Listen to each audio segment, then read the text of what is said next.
رب العالمین والصلاة والسلام علی رسولہ الامین وعلی آلہ واصحابہ اجمعین وبعد۔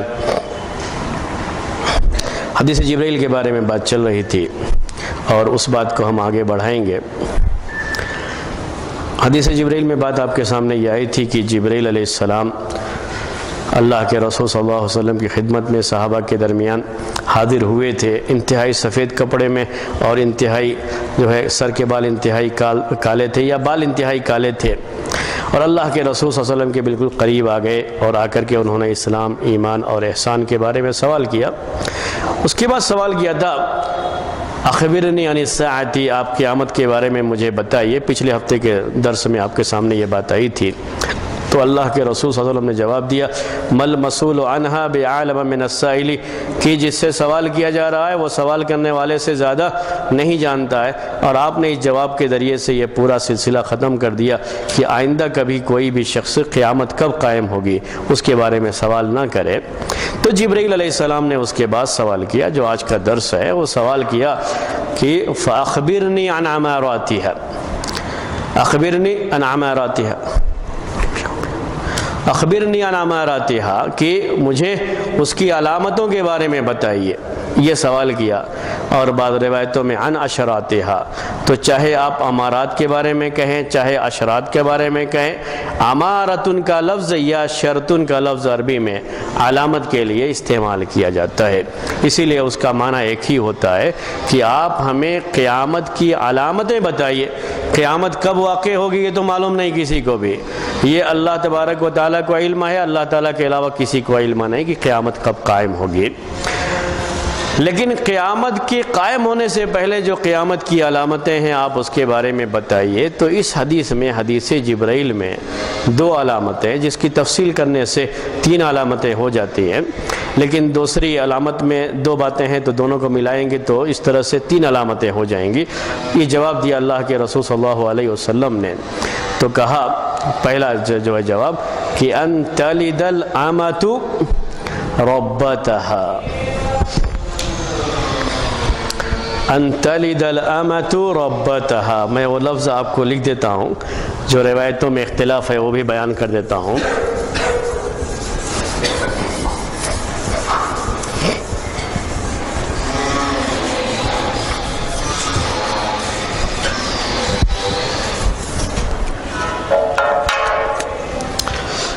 دیکھیے فرمایا ان تلد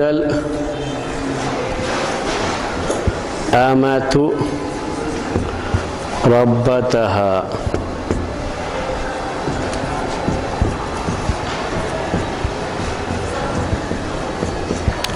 بعض روایتوں میں ربها، بعض روایتوں میں ہے بعلها، سردار کے معنی میں۔ یہ تھوڑی سی تفصیل ہے اس کی کہ کیا الفاظ آئے ہوئے ہیں، ان تلد الامۃ ربتها یا ان تلد الامۃ ربها، ان تلد الامۃ بعلها۔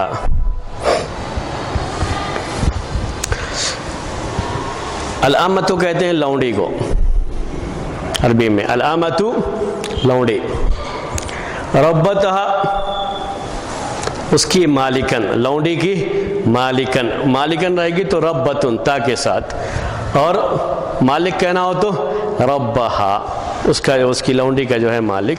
یا بعض روایتوں میں بعلہا کا لفظ ہے، وہ بھی اسی معنی میں، سید کے معنی میں، یعنی اس کا جو سردار ہے، اس کا جو مالک ہے لونڈی کا، اس کو۔ تو لونڈی اپنے مالکن کو یا لونڈی اپنے مالک کو جنے، لونڈی اپنی مالکن کو یا لونڈی اپنے مالک کو جنے، یہ اس کا لفظی معنی ہوتا ہے اردو میں۔ ان تلد الامۃ ربها ربتها یا بعلها، معنی سب کا ایک ہی ہے، بس مذکر اور مؤنث کا فرق۔ مالک کبھی مذکر ہو سکتا ہے کبھی مؤنث، اگر مؤنث ہے تو ہم اردو میں مالکن کہہ لیتے ہیں، تو لونڈی کی مالکن بھی ہو سکتی ہے، لونڈی کا مالک بھی ہو سکتا ہے۔ تو لونڈی، بات دونوں ایک ہی ہے کہ لونڈی اپنے مالک کو جنے، یعنی لونڈی نے جس کو جنا ہے وہی اس کا مالک ہے۔ یہ اس لفظ کا معنی ہوتا ہے ان تلد الامۃ ربها ربتها بعلها۔ اب اس کا مطلب کیا ہے؟ اس کے بارے میں اہل علم کی ایک کافی رائے ہیں، میں ایک ایک کر کے وہ رائے آپ کے سامنے پیش کروں گا، تھوڑا سا اس پہ توجہ دیجئے گا، بس ایک ایک کر کے وہ رائے پیش کروں گا۔ کیا مطلب ہے اس کا کہ لونڈی اپنی مالکن کو جنے یا لونڈی اپنے مالک کو جنے، اس کے تعلق سے اس کا، لیکن وہ معنی بیان کرنے سے پہلے ایک تھوڑی سی تمہید بیان کرتا ہوں آپ کے سامنے قیامت کی علامتوں کے تعلق سے۔ قیامت کی علامتیں، قیامت کی جو علامتیں اللہ کے رسول صلی اللہ علیہ وسلم نے بیان فرمائی ہیں وہ تفصیلات آپ کے سامنے انشاءاللہ آئیں گی، کیونکہ بات یہ ہو گئی ہے کہ وہ جو بھی قیامت کی علامتیں بیان کی گئی ہیں وہ تفصیل سے انشاءاللہ اس دروس میں آپ کے سامنے آئیں گی، تو اور اس کی شرح بھی کہ اس کا مطلب کیا ہے، اس کو اہل علم نے کس پر جو ہے لیا ہے، کیونکہ وہ حدیثیں جس میں قیامت کی علامتیں بیان کی گئی ہیں وہ سمجھنے کے لحاظ سے بڑی اہمیت رکھتی ہیں، اور اس میں خاص طریقے سے اہل علم کی جو رائے ہے اس کی اہمیت ہوتی ہے۔ تو اسی ضمن میں یہ بات میں تمہید کے طور پر آپ کے سامنے پیش کر دوں کہ قیامت کی جو علامتیں بیان کی گئی ہیں اس کی دو قسمیں ہیں، اس کی دو قسمیں، ایک قیامت کی چھوٹی علامتیں اور دوسرے قیامت کی بڑی علامتیں۔ بڑی علامتوں سے مطلب یہ ہوتا ہے کہ جو قیامت کے بالکل قریب واقع ہونے والے، انہیں کو بڑی علامتیں کہا، جو بالکل قریب، یعنی اب یقین ہو گیا کہ بس اب قیامت آنے والی، جیسے دجال کا نکلنا، سورج کا مشرق کے بجائے مغرب سے نکل جانا، تو یہ علامتیں جو قیامت سے بالکل قریب میں آنے والی ہیں ان کے بارے میں یہ کہا جاتا ہے کہ یہ قیامت کی بڑی علامتیں، جو کہ سورج اگر بجائے مشرق کے مغرب سے نکل جائے تو توبہ قبول، اب اسلام لانے کا کوئی فائدہ نہیں ہوگا، تو وہ بڑی علامتیں۔ لیکن ابھی بات کس کی چل رہی ہے؟ چھوٹی علامتوں کے، تو ایک دوسری قسم ہے چھوٹی علامتیں۔ جو چھوٹی علامتیں بیان کی گئی ہیں اس کے اندر پھر دو قسمیں ہوتی ہیں چھوٹی علامتوں کی، جو اللہ کے رسول صلی اللہ علیہ وسلم نے بیان فرمائی ہیں۔ اس میں سے ایک قسم یہ ہے کہ وہ چیز اس زمانے میں موجود نہیں تھی اور قیامت کے قریب وہ ظاہر ہوگی، تو مطلب یہ ہے کہ اب قیامت قریب ہے۔ ابھی کتنی قریب ہے وہ بھی کسی کو پتہ نہیں، کیونکہ یہ چھوٹی علامتیں ہیں، بالکل قریب میں ہو ضروری نہیں ہوتا ہے، 1400 سال بھی گزر سکتے ہیں اس کے لیے، کیونکہ قیامت کی علامتوں میں سے ایک علامت اللہ کے رسول صلی اللہ علیہ وسلم کی وفات بھی ہے، یہ چھوٹی علامت ہے۔ تو آپ کی وفات کو کتنا عرصہ گزر گیا ہے؟ 1400 سال گزر گیا۔ تو قیامت کی جو چھوٹی علامتیں یہ بیان کی گئی ہیں اس کی پھر دو قسمیں ہیں۔ ایک قسم ان کی وہ ہے کہ وہ چیز اس زمانے میں سرے سے نہیں تھی اور قیامت کے قریب یہ چیز ہوگی، قیامت کے قریب، تو اس کا وجود یہ قیامت کی علامت ہے، وہ نہیں تھی اس کا وجود یہ قیامت کی علامت ہے۔ جیسے اللہ کے رسول صلی اللہ علیہ وسلم نے یہ فرمایا اس کے تعلق سے کہ ایسی عورتیں جو کہ پہنے بھی ہوں گی اور ننگی بھی ہوں گی، نساء کاسیات عاریات، ایسی عورتیں جو پہنے بھی ہوں گی اور ننگی بھی ہوں گی، یعنی پہنے بھی ہیں ننگی بھی ہیں، اس طرح کی چیز ہو تو سمجھو قیامت قریب آ رہی۔ اب یہ اس زمانے میں لوگوں کو تصور نہیں تھا کہ عورتیں پہنے بھی ہوں اور ننگی بھی ہوں، یہ کیسے ہو سکتا ہے؟ جس وقت اللہ کے رسول صلی اللہ علیہ وسلم نے یہ بات کہی اس وقت یہ تصور نہیں تھا لوگوں کو، لیکن بعد میں یہ چیز ہاں اب آج کسی بچے کو بھی بیان کرنے کی ضرورت نہیں ہے۔ یہاں تک کہ حدیث کی شرح لکھنے والوں میں سے بہت سے لوگوں نے اس کا معنی یہ بھی بیان کیا ہے، کیونکہ یہ ذہن میں یہ تک یہ کیسے ہو سکتا ہے کہ جب پہنے ہیں تو ننگی نہیں ہوں گی، ننگی ہیں تو پہنے نہیں ہیں، دونوں چیز کیسے ہو سکتی ہے کہ پہنے بھی ہیں اور ننگی بھی ہیں، دونوں چیز کیسے ہو سکتی ہے؟ تو انہوں نے کہا اس سے مراد یہ ہے کہ لباس تو بظاہر پہنے ہوئے ہوں گی لیکن اخلاق سے بالکل ننگی ہوں گی۔ اس طرح کی شرحیں لوگوں نے لکھی ہیں اس کی، کیونکہ اس وقت وہ چیز موجود نہیں تھی۔ اب جب چیز بالکل واضح ہو گئی ہے تو کوئی مسئلہ ہی نہیں ہے اس کے۔ تو کچھ ایسی علامتیں ہیں جو اس وقت موجود نہیں تھی، قیامت کے قریب وہ ظاہر ہونے والے ہیں۔ اور دوسری قسم علامتوں کی، اس میں جو چھوٹی علامتیں ہیں اس میں ایسی قسم، ایسی چیزیں جو اس زمانے میں تھیں، لوگ جانتے بھی تھے، لیکن قیامت کے قریب زیادہ ہو جائیں گے. یعنی وہ برائی اس وقت بھی رہی ہے لیکن قیامت کے قریب وہ بہت زیادہ ہو جائے گی برائی. تو اس کا زیادہ ہونا قیامت کی علامت ہے، ورنہ وہ چیز پہلے بھی رہی ہے. جیسے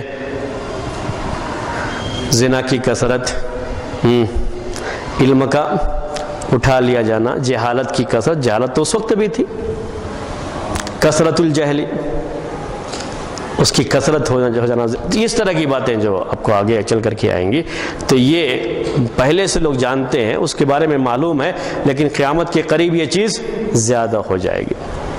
تو اس کو ذہن میں رکھ کر کے اب دیکھیے، یہ چھوٹی علامتوں میں سے ہے، ان تلد الامۃ ربتہا. اس زمانے کے لوگ لونڈی اور غلام کے مسائل کو زیادہ جانتے تھے، ہم لوگ نہیں جانتے، کیونکہ ہمارے زمانے میں وہ مسائل موجود نہیں ہیں. غلام اور لونڈی کا زمانہ گزر گیا، ابھی غلام اور لونڈی کا زمانہ نہیں رہا ہے. اب کسی کو غلام اور کسی کو لونڈی نہیں کہا جاتا. یہ اس سے آزادی جو ہے، سب اب آزاد ہو گئے ہیں، اور اب کوئی بھی غلام اور لونڈی کے طور پر نہ کسی کو بیچا جاتا ہے نہ کسی کو خریدا جاتا ہے. وہ چیز نہیں رہی، لیکن اس وقت یہ چیز موجود تھی. اور اسی کے لحاظ سے اس حدیث کو سمجھنے کی کوشش کی گئی اس وقت.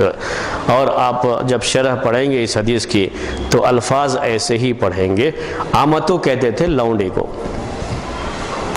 اور لونڈی کا جو بھی مالک یا مالکن ہے وہی اس کا رب یا ربتن ہے.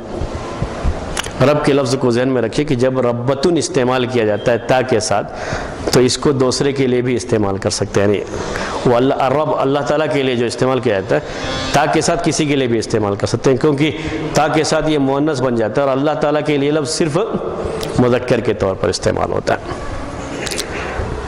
تو یہ استعمال کیا گیا ہے اس حدیث کے اندر. بال کا لفظ بھی استعمال کیا گیا ہے جو مالک کے معنی میں ہے.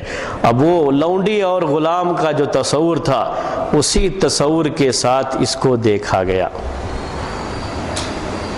تو اب میں آپ کو 4 معنی جو پچھلے شارحین نے، حدیث کی شرح لکھنے والوں نے اس کا بیان کیا ہے، یہاں تک کہ حدیث کی روایت کرنے والوں نے بھی بیان کیا، میں آپ کو پیش کرتا ہوں. پہلے وہ معنی اس کے، پہلا معنی یہ کہا کہ اس حدیث میں اشارہ ہے کثرت سے لونڈی اور غلام ہونے کی طرف. کثرت سے لونڈی اور غلام، ان کا بیچنا خریدنا بہت زیادہ ہو جائے گا. تو لفظ عربی میں کہتے ہیں کنایتن عن کثرت السراری. تو غلاموں کی، لونڈیوں کی بڑی کثرت ہو جائے گی اور بہت زیادہ ان کا بیچنا خریدنا ہو جائے گا.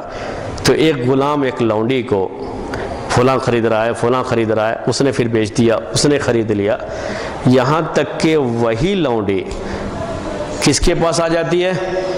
ایسے ہی بکتے بکاتے کہاں پہنچ جاتی ہے؟ اس لڑکی کے پاس پہنچ جاتی ہے جو لڑکی اس کے پیٹ سے پیدا ہوئی ہے. پھر سے بولوں، یہ لڑکی پیدا ہوئی، اب یہ لونڈی تھی، لڑکی پیدا ہوئی، لیکن یہ لونڈی ہے، بیچنے کا معاملہ ہے، بکتی گئی یہ لونڈی، یہاں تک کہ اس کو اسی لڑکی نے خرید لیا جس کو اس نے کبھی جنا تھا. اب یہی لڑکی جو اس کی بیٹی ہے، اس کو اس نے جنا ہے، وہی اس کی کیا بن گئی؟ مالکن بن گئی. بات تو سمجھ میں آ رہی ہے کہ لونڈی نے کس کو جنا؟ اپنی مالکن کو جنا. اور یہ کیسے جو ہے اس کی مالکن کو جنا، کیسے یہ چیز ہوتی ہے؟ کہا کہ اس طرح سے کہ یہ گھومتے گھماتے، بکتے بکاتے، کبھی ایسا وقت آ جاتا ہے کہ وہی لڑکی اس کو خرید لیتی ہے جو خود اس کی بیٹی ہوتی ہے، لیکن اس کی بیٹی وہ کہلاتی نہیں ہے، اس لیے کہ لونڈی ہے. وہ اس کو خرید لیتی ہے اور وہی اس کی مالکن بن جاتی ہے. یہ ایک بات بعض لوگوں نے شرح کرتے ہوئے یہ بات کہی کہ اس میں یہ اشارہ ہے. تو مطلب کیا نکلا کہ قیامت سے قریب اس میں بہت کثرت ہو جائے گی، ورنہ یہ چیز تو اس زمانے میں موجود تھی. اسی کے لحاظ سے لوگوں نے اس کی شرح کی. لیکن اگر دیکھا جائے تو یہ معنی اس حدیث پر فٹ نہیں آتا ہے. کیوں نہیں آتا ہے؟ قیامت کی علامتیں دو طرح کی ہیں، ایک جو اس زمانے میں نہیں تھی بعد میں ہوگی، دوسرے یا تو اس زمانے میں تھی اور کثرت ہو جائے گی. اسی کثرت کے لحاظ سے معنی بھی کیا، لیکن ان کو اس وقت نہیں معلوم تھا کہ یہ چیز بعد میں کثرت نہیں بلکہ ختم ہو جائے گی، وہ چیز ختم ہو گئی. اس لیے یہ معنی اس حدیث پر فٹ نہیں آتا ہے، لیکن پیش کیا گیا ہے تو میں معنی آپ کو سامنے بیان کیا. دوسرے لحاظ سے اگر آپ غور کریں گے تو اس میں پھر معاملہ لڑکی کا ہی کیوں رہ جائے گا؟ یہاں کیا کہا گیا؟ ان تلد الامۃ ربتہا، اسی کا کیوں رہ جائے گا؟ یہ معاملہ لڑکی کا ہی کیوں رہ جائے گا؟ یہ تو لڑکے کو بھی جنے گی تو لڑکا بھی اس کا مالک بن جائے گا. تیسری بات یہ کہ اگر کسی مالک کی لونڈی ہے تو جب بچہ لونڈی جنتی ہے تو لونڈی کا یہ بچہ مالک کا بچہ ہے، تو مالک کا بچہ ہونے کے لحاظ سے تو ویسے ہی وہ اس کا مالک ہوتا ہی ہے. سمجھ میں آئے گا یہ جملہ؟ جو بھی لونڈی اپنے مالک کی جو لونڈی ہے، تو جو لونڈی بچہ جنے گی اپنے مالک کا، وہ بچہ لازمی طور پر چونکہ مالک کا ہے تو وہ خود اس کا مالک ہے. تو اس میں کوئی تعجب کا کوئی مسئلہ ہی نہیں ہے کہ اس کو علامت کے طور پر پیش کیا جائے، یہ تو چیز ہوتی ہی ہے. یہ پہلا معنی تھا اور یہ معنی اس میں فٹ نہیں آتا، اس کے لیے میں نے یہ تفصیل آپ کے سامنے پیش کی. دوسرے بعض لوگوں نے یہ کہا اس میں اشارہ ہے امہات الاولاد کے بیچنے کی طرف، اشارہ ہے امہات الاولاد کو بیچنے کی طرف. ام الولد ایک اصطلاح ہے، اس کو سمجھنا پڑے گا اس کو سمجھنے کے لیے. ام الولد کہتے ہیں اس لونڈی کو جو اپنے مالک کا بچہ جن دے. اس زمانے میں لوگ اس بات کا بھی بہت خیال کرتے تھے کہ لونڈی اگر کسی کی ہے تو اس سے بچہ نہ ہونے پائے، تو وہ عزل کرتے تھے. جو پہلے ایک مرتبہ آپ کے سامنے بات میں نے کہا تھا کہ بچہ نہ ہو اس کے لیے کوشش کرنا، اس کو عزل کہتے ہیں عربی میں. تو لونڈی سے بچہ نہ ہو اس کے لیے وہ عزل کرتے تھے. اگر لونڈی نے بچہ مالک کا جن دیا تو اب اس لونڈی کو ام الولد کہتے ہیں، یعنی بچے کی ماں والی لونڈی ہو گئی. اب یہ عام لونڈی نہیں رہی. تو بعض فقہا کے یہاں، یعنی حالانکہ اس میں تھوڑا اختلاف ہے فقہی لحاظ سے، لیکن اکثر فقہا اسی بات کے قائل ہیں کہ جب بچے کی ماں بن جائے گی لونڈی تو اس کو بیچنا جائز نہیں ہے. تو اس حدیث میں اشارہ ہے اس کی طرف کہ بچے کی ماں جس کو بیچنا جائز نہیں تھا، قیامت کے قریب اس کی فروخت کی جائے گی یا اس کا بیچنا شروع ہو جائے گا، لوگ اس کو بیچنا شروع کر دیں گے. یہ اشارہ ہے اس کے اندر. بچے کی جب ماں بن جاتی ہے تو اس کو بیچا نہیں جائے گا. سمجھ میں آئے گا یہ جملہ؟ اس کو کہتے ہیں ام الولد. عربی میں الفاظ آپ کو ایسے ہی ملیں گے، امہات اولاد، بیع امہات الاولاد. اس حدیث میں اشارہ ہے کہ ان لونڈیوں کو بیچنا لوگ شروع کر دیں گے جو لونڈیاں اپنے مالک کا بچہ جن چکے ہیں. اور یہ تھا کہ جب مالک کا بچہ جن دے گی لونڈی تو پھر اس کو بیچنا جائز نہیں ہے. میرے خیال میں تھوڑا سا چائے بھی پیتے رہوں تاکہ کہیں ضائع ہو جائے تو اچھی بات. ہاں تو میں کہہ رہا تھا آپ سے یہ دوسرا معنی کس کی طرف اشارہ ہے اس میں؟ ام الولد کو بیچنے کی طرف اشارہ کہ اس کی کثرت ہو جائے گی، لوگ اس کو بیچنا شروع کر دیں گے اور یہ چیز جائز نہیں ہے، اور اس کے لحاظ سے اس میں اشارہ کیا گیا ہے کہ اس کی شروعات ہو جائے گی. یہ معنی بہرحال لے دے کر کس کے آس پاس گھوم رہا ہے؟ لونڈی ہی کے. ابھی تو سرے سے لونڈی ہی کا بیچنے کا مسئلہ نہیں رہا تو ام الولد کا مسئلہ بھی نہیں ہے، اس لیے یہ بات بھی اس میں فٹ نہیں آتی ہے. ام الولد کا بیچنا جائز ہے یا نہیں ہے یہ ایک الگ مسئلہ ہے فقہی، لیکن بہرحال اس وقت یہ بات فٹ نہیں آ رہی ہے. تیسری بات جو اسی سے تعلق رکھتی ہے وہ یہ ہے، کہا گیا کہ غلام لوگ بادشاہ بن جائیں گے. اس میں اشارہ ہے کس کی طرف؟ غلاموں کے بادشاہ بننے کی طرف۔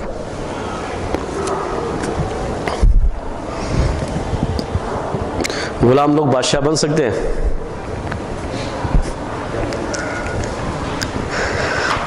بولیے، اسلامی لحاظ سے پوچھ رہا ہوں آپ سے، شریعت کے حکم کے لحاظ سے، غلام لوگ بادشاہ بن سکتے ہیں کہ نہیں؟ ہاں بن سکتے ہیں۔ ہاں جی، ایک حدیث آتی ہے، اس کی حدیث کے بارے میں لوگ یہی اشکال پیش کرتے ہیں کہ غلام کیسے بادشاہ بن جائے گا۔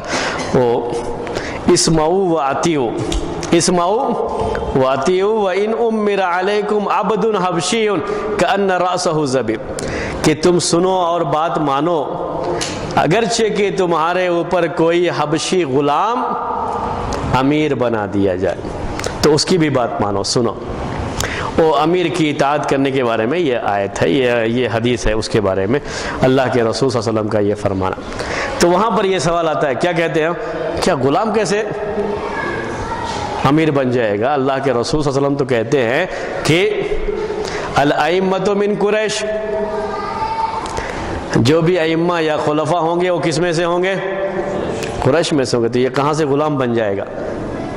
یہ کیوں کہا گیا؟ اب وہ ایک سوال سا آتا ہے، اسی لیے میں نے پہلے یہ پیش کر دیا آپ کے سامنے۔ تیسرے معنی کو سمجھانے کے لیے یہ معنی سمجھنا ضروری ہے کہ غلام یہ بادشاہ بن سکتا ہے کہ نہیں بن سکتا۔ تو اس حدیث کی شرح میں لوگوں نے یہ بات لکھی ہے کہ اس کو بنایا تو نہیں جائے گا، لیکن طاقت ہے، اپنے طاقت کے بل بوتے پر بن گیا ہے۔ تو حدیث میں یہ کہا گیا کہ اگر وہ بھی بن جائے امیر تب بھی تم اس کی اطاعت کرو گے۔ یہ اس کا مطلب ہے۔ یہ مطلب نہیں ہے کہ اگر ہمیں انتخاب کرنا ہے تو ہم اس کا انتخاب کریں گے، نہیں، ہم اس کا انتخاب تو نہیں کریں گے۔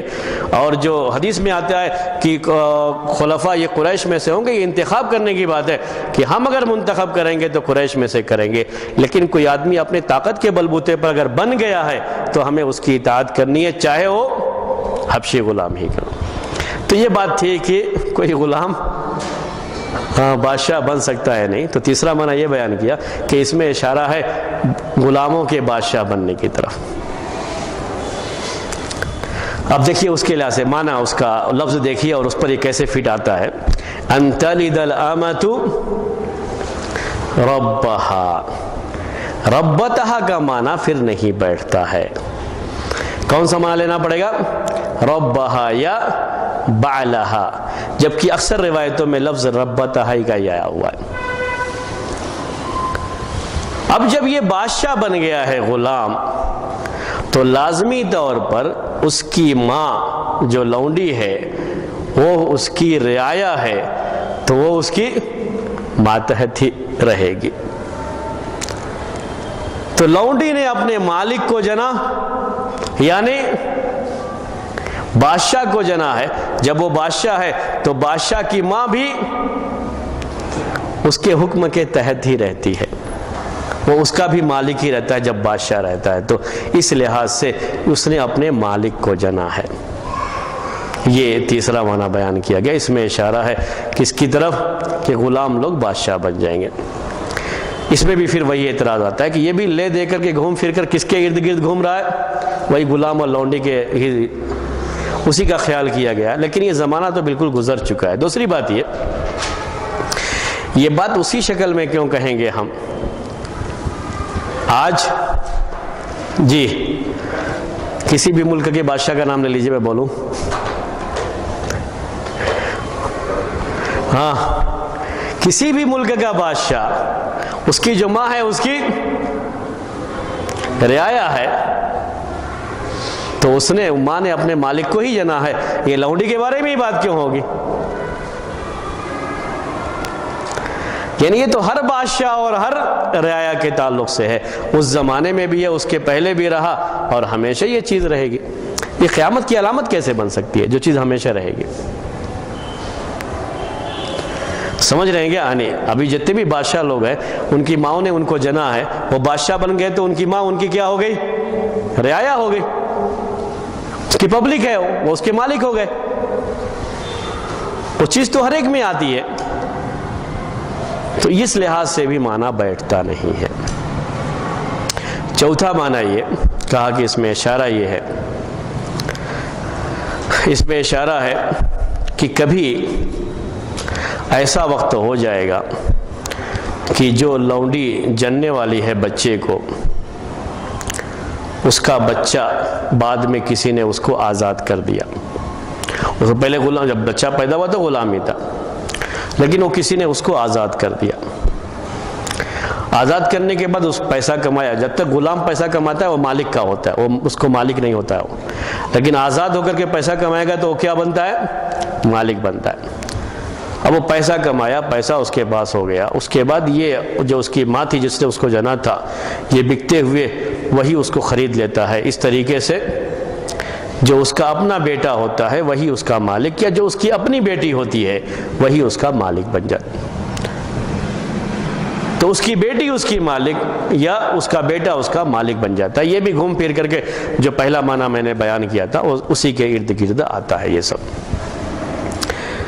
حافظ ابن حجر رحمۃ اللہ علیہ، جن کو آپ جانتے ہیں کہ صحیح بخاری کی سب سے عمدہ شرح انہوں نے لکھی ہے، سب سے مناسب شرح، وہ سارے یہ اقوال نقل کرتے ہیں. یہ پہلے کے لوگوں نے یہ بیان کیا، حافظ ابن حجر رحمۃ اللہ علیہ کے پہلے کے لوگ تو سارے اقوال کو نقل کرتے ہیں اپنی کتاب فتح الباری میں، اور کہتے ہیں یہ سب کو ختم کرتے ہوئے کہ یہ سارے اقوال لونڈی اور غلام کے ہی ارد گرد گھوم رہے ہیں، اور حدیث میں اس کو قیامت کی علامت کے طور پر پیش کیا گیا ہے. اور یہ ساری چیزیں تو اب ختم ہو چکی ہیں. جو چیز ختم ہو گئی وہ علامت کیسے بن سکتی ہے؟ اس لیے معلوم یہ ہوا کہ اس میں سے کوئی بھی چیز اس آیت، اس حدیث پر فٹ نہیں آتی ہے. سب کو انہوں نے رد کر دیا. اس کے بعد انہوں نے سوچا اپنے طور پر کہ اب ہم کیا کریں، شرح تو کرنی ہے نا جی. تو اس کے بعد کہتے ہیں کہ مجھے یہ سمجھ میں آتا ہے کہ علامتوں سے، چونکہ ابھی لونڈی اور غلام کا زمانہ ہی ختم ہو گیا، تو علامتوں سے مراد یہاں پر لونڈی اور غلام نہیں ہے، بلکہ اس سے مراد ماں ہی ہے. جو بچہ جنتی ہے وہی مراد ہے. اور جو اس کا مالک یا مالکن جو کہا گیا اس میں ربتہا یا ربہا یا بعلہا، اس سے مراد اس کی اپنی اولاد ہے. اور اس میں اشارہ ہے حقوق والدین کی طرف، یعنی والدین کی نافرمانی بہت بڑھ جائے گی، اور ایسا انداز ہو جائے گا کہ بچی اپنے ماں کے ساتھ ایسا سلوک کرے گی جیسے مالکن لونڈی کے ساتھ کرتی ہے. اپنے گھر کی لونڈی بنا کر کے رکھے گی اپنی ماں کو. بچہ اپنی ماں کے ساتھ ایسے سلوک کرے گا جیسے مالک اپنی لونڈی کے ساتھ کرتا ہے. تو بچہ اپنی ماں کو ایسے ہی اپنے گھر میں ایک خادمہ لونڈی کے طور پر رکھے گا، یہ انداز آ جائے گا. تو حقوق والدین عربی میں اسے کہتے ہیں. والدین کی نافرمانی اتنی بڑھ جائے گی قیامت کے قریب کہ یہ انداز ہو جائے گا لوگوں کو کہ اپنی اولاد بالکل مالک جیسا سلوک کرے گی، اور جو بچے ہیں یہی گویا کہ مالک بن گئے. اس طرح کی باتیں اگر آپ دیکھیں گے تو بہت سارے جو مغربی ممالک ہیں وہاں پہ آپ اس طرح کی باتیں سنتے ہوں گے. ہندوستان میں بھی اگرچہ کہ کافی ماحول بدل گیا، لیکن پھر بھی اللہ تعالیٰ کا کرم ہے کہ ابھی بھی والدین کا احترام باقی ہے. ابھی بھی یہاں کی مطلب لوگوں کے اندر یہ چیز ہے کہ لوگ اپنے باپ کو باپ اور اپنی ماں کو ماں سمجھتے. یہ حافظ ابن حجر رحمۃ اللہ علیہ نے بیان کیا.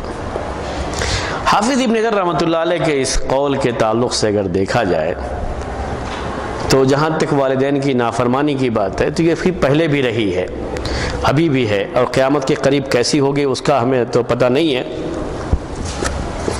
لیکن یہ اپنی جگہ پر حقیقت ہے کہ دن بدن یہ چیز بڑھتی گئی ہے.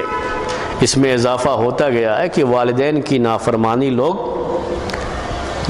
کرنے والے لوگ زیادہ ہوتے جا رہے ہیں، ان کا احترام دن بدن کم ہوتا جا رہا ہے. یہ اپنی جگہ پر ایک حقیقت ہے ان کی بات. لیکن اگر بات یہی ہے تو اللہ کے رسول صلی اللہ علیہ وسلم نے کا لفظ استعمال نہیں کیا. کیا نہیں کہا ہے؟ ان تلد الام ربتہا، آمتوں کا لفظ استعمال کیا گیا، جبکہ وہ تو اس کی ماں ہے، لونڈی تو نہیں ہے، وہ تو اس کی ماں ہے۔ اور کہتے ہیں کہ کسی بھی ضعیف سے ضعیف روایت میں بھی اس لفظ کے اندر انتلد الامتوں کی جگہ پر انتلد الام نہیں آیا ہوا ہے، ہر ایک میں الامتو لفظ ہی آیا ہوا۔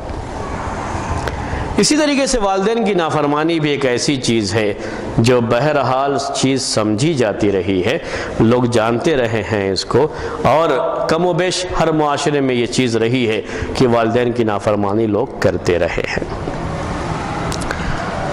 ابھی جلدی کی بات ہے، میں آپ کو آج سے تقریباً 20 سال سے پہلے کی بات ہوگی، یا 20-25 سال پہلے کی بات ہے کہ مکے کے ایک عالم نے اسی حدیث کی شرح کرتے ہوئے کہ یہ جو عقوق والدین کی بات حافظ ابن حجر رحمۃ اللہ نے اپنے دور میں لکھی ہے، اس وقت ان کو اور کوئی بات سمجھ میں نہیں آئی تو انہوں نے یہ بات لکھی ہے، لیکن پھر بھی یہ بات اس حدیث پر پورے طریقے سے فٹ نہیں آتی۔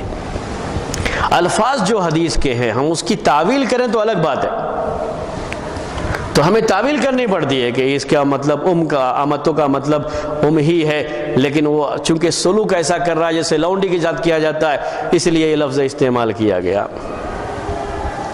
تو لیکن لفظ تو علامتوں ہی استعمال کیا گیا ہے، تو استعمال نہیں کیا گیا۔ تو اس کے لحاظ سے انہوں نے سوچا کہ نہیں، یہ بات بھی پورے طریقے سے فٹ نہیں آتی ہے، تو انہوں نے اس کی ایک دوسری شکل بتائی جو آج کے زمانے میں رائج ہے، اور آج سے پہلے وہ شکل نہیں تھی کبھی بھی دنیا کے اندر۔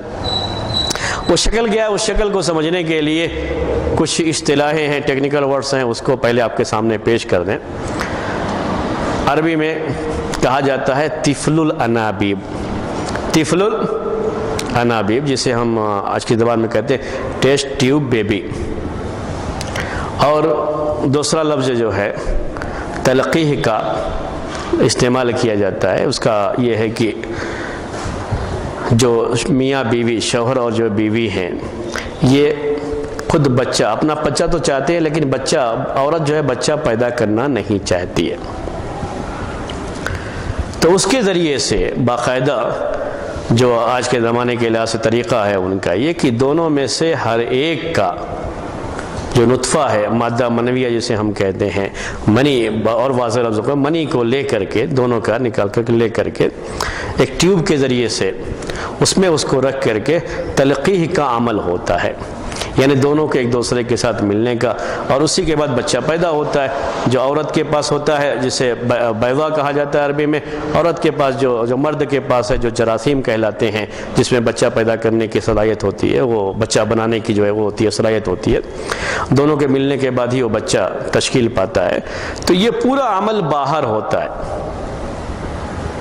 ٹیوب کے اندر وہ پورا عمل جو ہے وہ کرتے ہیں، اور اس کے بعد جب معلوم ہو جاتا ہے کہ ہاں یہ تلقیح کا عمل ہو گیا ہے، تو انجیکشن کے ذریعے سے کسی بھی بچہ دانی میں، الرحم المستاجر عربی میں کہتے ہیں، یہ سب اصطلاح ہیں، یعنی کرائے کی بچہ دانی، کسی بھی بچہ دانی میں جب اس کو انجیکٹ کر دیں گے تو اب یہ بچہ وہیں پلے گا، قدرتی لحاظ سے ہی پلے گا، قدرتی لحاظ سے ہی پیدا بھی ہوگا وہ۔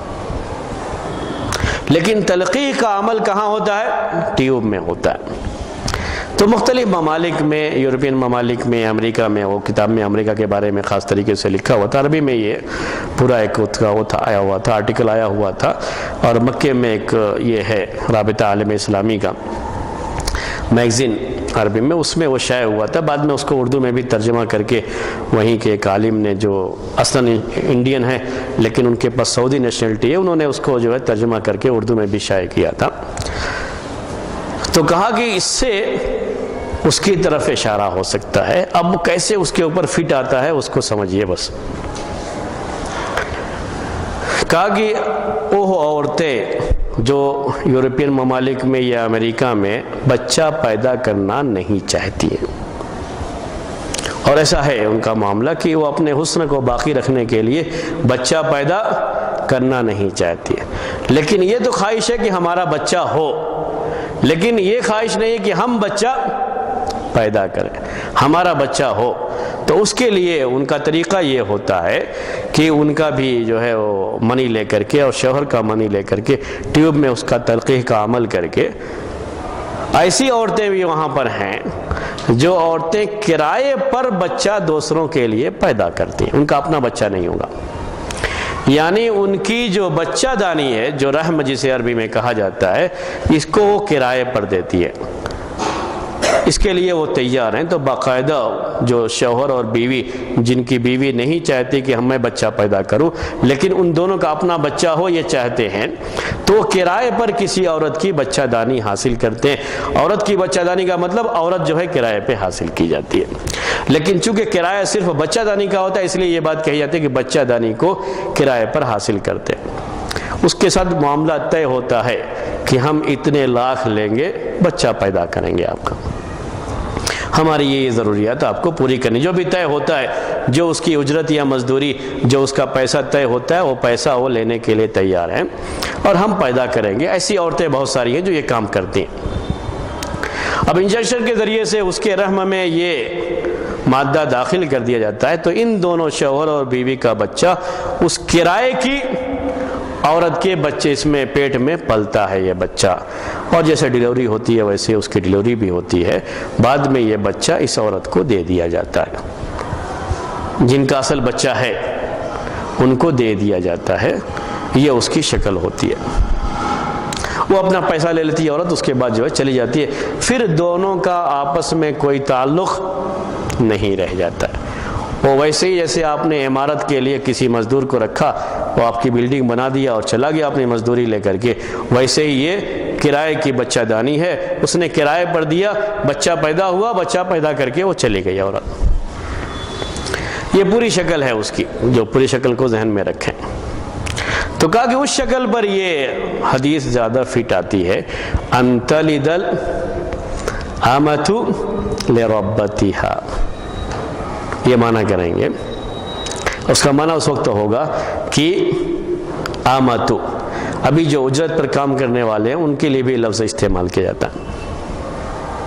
تو اجرت پر کام کرنے والی عورتیں اپنی مالکن کے لیے یا اپنے مالک کے لیے بچہ جننے لگے، اور مالک اس کو کہا جاتا ہے جو اجرت پر رکھا ہوا ہے۔ آپ سنتے رہتے ہیں معاشرے میں یہ ابھی جو لفظ استعمال کیا جاتا ہے اس کے لحاظ سے، کہ جو بھی آپ مزدور رکھتے ہیں یا خادم رکھتے ہیں اپنے گھر میں یا اپنی دکان پر، تو جو اصل مالک ہے دکان کا وہ مالک رہتا ہے اور یہ اس کا خادم رہتا ہے، خادم کے طور پر اس کو کیا جاتا ہے، تو اس کے لیے بھی وہی لفظ استعمال کر لیتے ہیں جو آمت ان کا پہلے استعمال کرتے تھے۔ اب یہ گھر کی خادمہ ہے، گھر کی لونڈی ہے، اور جیسے لونڈی اور غلام کا تھا کہ باقاعدہ وہ اس کا مالک ہوتا تھا، اب وہ مالک تو نہیں ہوتا ہے لیکن چونکہ اس کے یہاں کام کرتا ہے تو اس کے لحاظ سے وہ اس کو اپنا مالک کہتا ہے، اپنا سید کہتا ہے۔ تو سید کا لفظ ابھی بھی عرب لوگ بھی استعمال کرتے ہیں، اور جو ان کے یہاں کام کرتے ہیں وہ آمتن لڑکی کو جو ہے، اور اس کے لیے جو ہے وہ لڑکے کے لیے بھی وہ نوکر جو ہے اس کے لحاظ سے لفظ استعمال کرتے ہیں۔ اب یہ چونکہ کرائے پر تھی، اس کا انہوں نے کرایہ دیا ہے، تو کرائے پر یہ بچہ جننے والی عورت نے کرائے پر بچہ جنا، اب کس کے لیے؟ اپنے مالک کے لیے۔ جو بھی کرائے پر رکھا ہے وہ اس کا مالک ہے، جب تک رکھا ہے تب تک وہ اس کا مالک ہے، تو اس کے لیے اس نے کرائے پر بچہ جنا۔ جب یہ شکل ہو جائے تو سمجھو قیامت قریب ہے۔ یہ اللہ کے رسول صلی اللہ علیہ وسلم نے اس حدیث میں بیان کیا، ان تلد الامۃ ربتھا یا ربہا یا بالا۔ اس شکل پر جو ابھی میں نے بتایا پوری آپ کو شکل، اس شکل پر اس کو فٹ کرنے کی کوشش کی ہے کہ یہ شکل اس میں سمجھ میں آتی ہے جو پہلے موجود نہیں تھی، ابھی دنیا میں موجود ہے، یہ شکل پائی جاتی ہے۔ میں نے آپ سے کہا خاص طریقے سے امریکی ممالک میں یہ چیز جو ہے زیادہ رہی ہے، اور ابھی ہندوستان میں بھی ایسے بچے پیدا ہونے لگے ہیں، پہلے نہیں ہوتے تھے، ابھی ایسے بچے پیدا جو ہے ہونے لگے ہیں۔ اب یہاں پر بھی وہ ٹیکنالوجی آ چکی ہے کہ اگر کسی وجہ سے عورت کو بچہ نہیں ہو رہا ہے، اس کی بچہ دانی میں کچھ کمی ہے لیکن اس کے منی میں کوئی کمی نہیں ہے، چاہیں تو جو ہے یعنی کوئی کچھ اس کی وجہ سے بچہ ٹھہرتا نہیں ہے تو اس کو ٹیوب میں رکھ کر کے دونوں کی جو ہے منی کو وہاں پہ تلقیح کا عمل ہو، اور بعد میں اسی عورت کی بچہ دانی میں انجیکشن کے ذریعے سے اس کو ڈال کر کے وہی عورت بچہ جنے۔ تو اس طرح کا عمل یہاں پر بھی ہے۔ ابھی اس وقت بنگلور میں بھی میں نے بعض لوگوں کے بارے میں سنا کہ اس طریقے سے بچہ جو ہے پیدا کیا گیا۔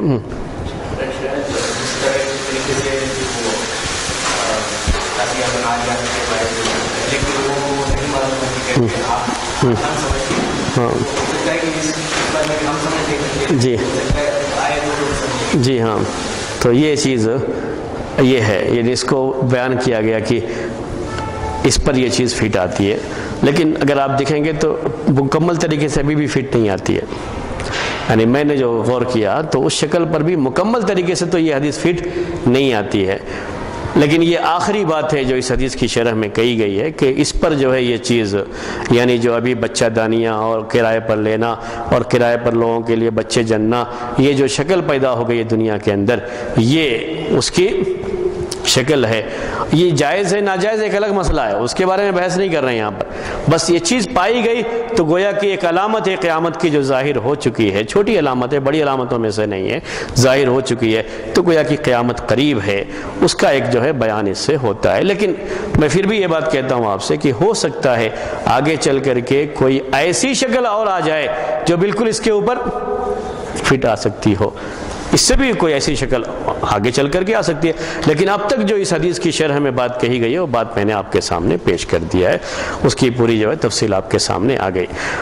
ان تلد الامۃ ربها ربتها یا بعلها، اور اس کے ساتھ کہ آگے ہو سکتا ہے اور بھی اس سے بھی زیادہ کوئی واضح شکل اس حدیث کے تعلق سے سامنے آ جائے تو جو اس زمانے میں لوگ ہوں گے وہ اس کی جو ہے شرح کریں گے، اس کے لحاظ سے اس کو پیش کریں گے، اور جس کو بھی وہ چیز معلوم ہوگی اس وقت وہ اس پر ایمان رکھے گا۔ اس کے بعد آگے ہے ان تلد الامۃ ربها ربتها، اس کے بعد آگے ہے اس کے بارے میں دوسرا آپ نے فرمایا کہ وَأَن تَرَى الْحُفَاةَ الْعُرَاةَ،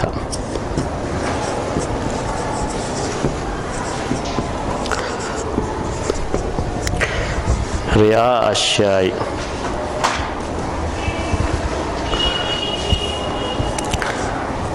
يتطاولون في البنيان،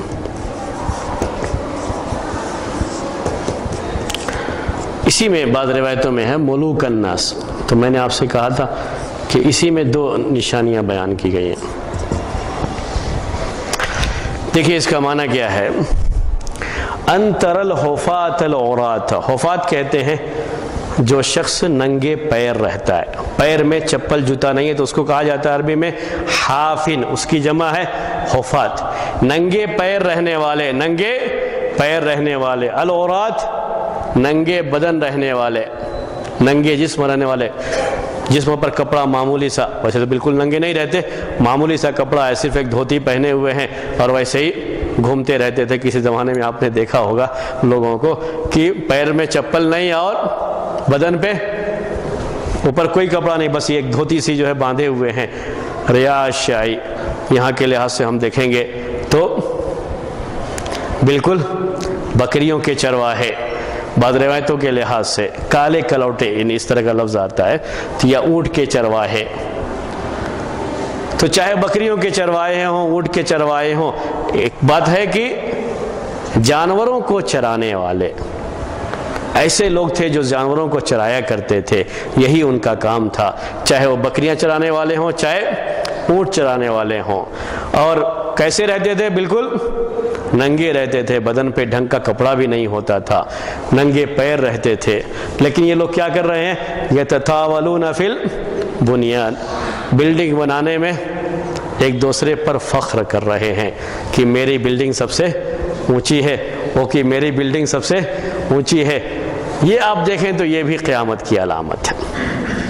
جب بلڈنگیں اونچی بنانے کا شوق لوگوں کو ہو جائے کہ میری بلڈنگ سب سے اونچی ہو، وہ بھی کیسے لوگ یہ شوق کرنے لگے جو کسی زمانے میں جی پیر میں چپل بھی نہیں ہوتا تھا، بدن پہ کپڑا بھی نہیں ہوتا تھا، انتہائی مسکین قسم کے لوگ تھے، لیکن پیسہ آ جانے کے بعد بلڈنگیں اونچی بنانے کا شوق اتنا ان کو ہو جائے گا کہ ہماری بلڈنگ سب سے اونچی ہو۔ تو کسی زمانے میں ملیشیا کی بلڈنگ سب سے اونچی تھی، اس کے بعد برج الخلیفہ، یہ جو ہے دبئی کی بلڈنگ سب سے اونچی ہو گئی۔ یہ اونٹوں کی چرواہے لوگ ہیں، جانتے ہیں آپ ان کے بارے میں، ان کا وقت پہلے کیسے گزرا ہوا ہے، اور آج یہ شکل ہے کہ بلڈنگ ہماری سب سے اونچی ہے۔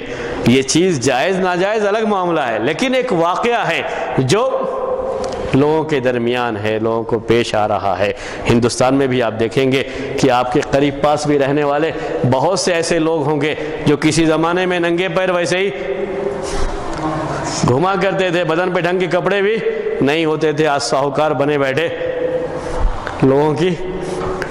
لوگوں کے بارے میں وہی فیصلے کیا کرتے ہیں۔ تو یہ آپ ہندوستان میں بھی دیکھیں گے، ایسی بہت سی جگہیں ہیں۔